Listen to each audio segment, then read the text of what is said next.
Hi, today we're looking at an incredible project run through an incredible school called Cranbrook, a beautiful school down on the harbour in Sydney.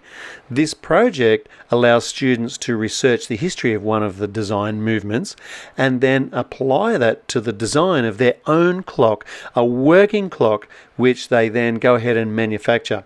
And the results are amazing. I wanted to share it with you. Remember, this is Year 7 or Year 8 work, which is incredible standard. They've not only learnt to draw and use the laser cutter to cut out, the build and finish quality is outstanding. In today's tutorial, we're not looking so much at the design, we're looking at how to quickly draw your ideas in small sketches called thumbnails.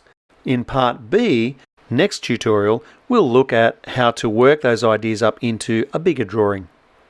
Using thumbnails, we can quickly record our ideas, and we can do it anywhere, anytime. I'm using a really cheapo, ordinary black pen. It does come up better on the camera. I'd suggest you use a pencil.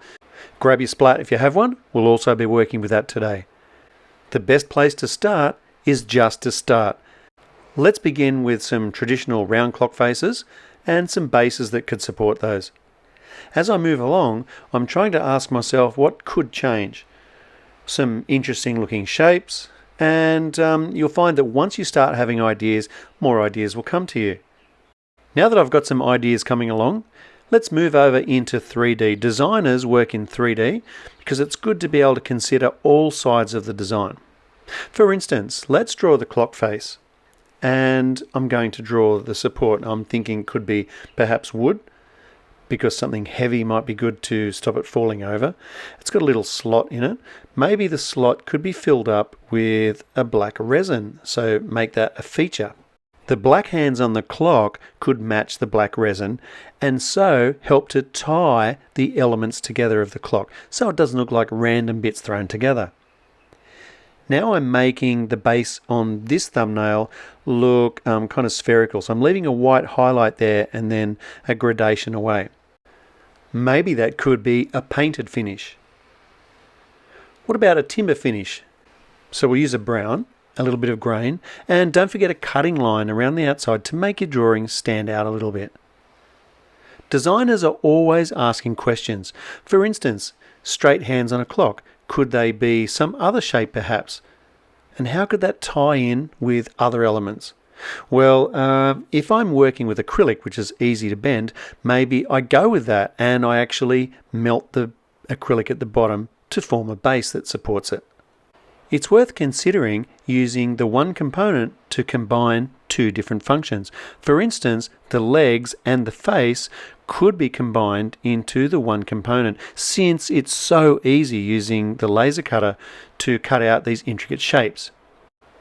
So you can be inspired by your materials, you can be inspired by the manufacturing processes that you have on hand. Notice in my shading I've left some white areas. That helps it to look like a shiny plastic.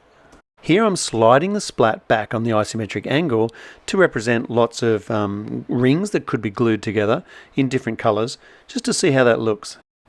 Here I'm drawing an isometric square to help me plot a triangle inside. I'm drawing the pyramid design that I saw in the student work samples. I love in that image he's thought outside of necessarily a round clock face. The beauty of thumbnails is that they're so quick, it allows us to think sideways, to think of all sorts of crazy ideas. Remember, the crazier you can get, the more likely you are to maybe strike on something that's creative as well as sensible or practical to make. Since this design uses a geometric triangle or pyramid, let's use some more geometric shapes to support it. You can see that cutting line really helps the object to stand out. Here's one way of shading to make this column look like it's cylindrical. Notice the white highlight? Drawing a series of quick thumbnails is guaranteed to help you think of new ideas. For instance, these two rings could perhaps be the suggestion of a face. Maybe we don't need a face. Maybe the two hands could be supported on a stalk that has some bevel gears at the top, and the clock movement is actually underneath inside the base. Sketching this rectangle helps us to visualize this object as hollow. Here I'm thinking about a concept where the movement or the mechanism of the clock is actually suspended in the middle. What shall we use? Perhaps some black threads in the position of the 12, 9, 6, etc. I'm using the splat to draw an isometric grid. And on that grid, I'm going to have a little look at maybe a Mondrian type style. Could this clock tell more than just the time? Perhaps it could change position throughout the day to communicate something else as well. Sketching in a shadow underneath an object can help make that object sit on the page rather than look like it's floating about in the air. Sometimes I use shadows just to cover up mistakes in my drawing. There's a tip. What about two faces or more? All run from the same mechanism. Looks like a kind of Big Ben inspired design. I'm shading or rendering this ring. Notice I'm leaving a white highlight on the outside as well as right there on the inside to make it look more 3D. When shading with yellow, if you want it darker in some areas, it's really hard with light colours. So use a grey pencil, or here I'm using a number 1 cool grey marker. The shape of this shadow is any old shape. I'm making it up as I go along, but you see it as a shadow once I darken it in. And I guess that's the trick. These drawings aren't beautiful drawings. You just need confident lines, a splash of colour, and you are communicating your ideas. This is where I find most of my designing occurs, with these quick, loose, even scratchy drawings.